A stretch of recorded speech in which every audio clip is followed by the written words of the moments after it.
বৈষম্যের ঠাঁই নাই আমার সোনার বাংলায় দফা এক দাবি এক শিক্ষামন্ত্রীর পদত্যাগ। কিন্তু উনি একটি হবে শুধু পরীক্ষা ব্যবস্থা নিয়ে পড়ে আছে। এভাবে হলে উনিকে পরীক্ষামন্ত্রী বানানো হোক, আমাদের শিক্ষামন্ত্রীর জায়গায় অন্য কাউকে দেওয়া হোক। বিভিন্ন জায়গায় ছাত্রছাত্রীরা কিভাবে গিয়েছে সেটা আপনারা সবাই দেখেছেন। এখন এই সকল জিনিসের দায়ভার কে নিবে? যারা এই সকল বৃষ্টির পানিতে পরীক্ষা দিতে যাওয়ার কারণে বিভিন্ন রকমের অসুখে আক্রান্ত হয়েছে, তারা যে পরবর্তী পরীক্ষাগুলো ঠিকভাবে দিতে পারবেন না, এসবের দায়ভার কে নিবে? ওনার পদত্যাগ চাওয়ার মূল কারণ হচ্ছে উনি যেহেতু আমাদের কোনো দাবি কোনো কিছুতে উনি কোনো পাত্তা দিচ্ছেন না। তো একজন শিক্ষামন্ত্রীর কাছে ছাত্রদের জন্য ছাত্রসুলভ সব কিছু সুযোগ সুবিধা বিবেচনা করা, কিন্তু উনি আমাদের কোনো কিছুতেই গুরুত্ব দিচ্ছেন না।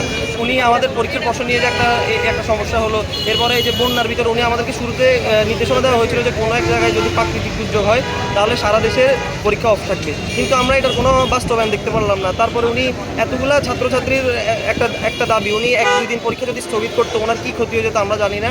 ওনাদের বিভিন্ন বিএনপির বিভিন্ন দলীয় নেতা রিজভী সাহেব মনে হয় বলছিল যে পরীক্ষাটা একদিন পিছালে কী হতো। তারপরে কালকে সংসদে দেখলাম রুমিন ফারহানা উনিও বলছিল, কিন্তু উনি কারো কথায় পাত্তা দিচ্ছেন না। উনি নিজের মতো এই নিজের ইগোটাকেই সবার আগে রাখছেন। এখন এভাবে তো হয় না। তো এই কারণে আমরা চাই যদি উনি আমাদের দাবিগুলো মানতে না পারে তাহলে তো ওনার শিক্ষামন্ত্রী কী কারণে হয়েছে? উনি যে ছাত্রদের পালসি তো বুঝে না। উনি শিক্ষামন্ত্রীকে নিয়ে বলার তেমন কথা নাই। মূল কথা হলো বর্তমান বাংলাদেশ সরকারের প্রধান জনাব তারেক রহমান, ওনার দৃষ্টি আকর্ষণ করছি।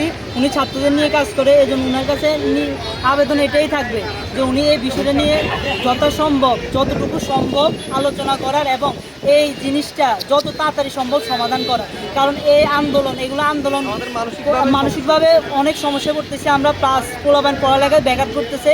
আন্দোলন দিয়ে কোনো কিছুই সমাধান হবে না যদি আমাদের দেশের প্রধানমন্ত্রী সঠিক পদক্ষেপ না দেন। এই জন্য ছাত্রদের প্রধানমন্ত্রীর উপর সম্পূর্ণ আস্থা আছে, উনি ছাত্রের জন্য কিছু করবেন এবং যে ভুলগুলো আমাদের শিক্ষামন্ত্রী করেছেন এই সবগুলো ভুলের জন্য উনি আমাদের কাছে এবং আমাদের অভিভাবকদের কাছে ক্ষমা চাইবেন এবং এই যে কাজগুলো করা দরকার এই সমস্যাগুলো থেকে বের হওয়ার জন্য যেই কাজগুলো পরবর্তী যে প্রজন্মরা যারা পরীক্ষা দেবে এইচএসসি 27, 28, 29 ওদেরকে নিয়ে যেন কোনো সময় কোনো ধরনের যেন সমস্যা না হয়, আমরা এটাই চাই।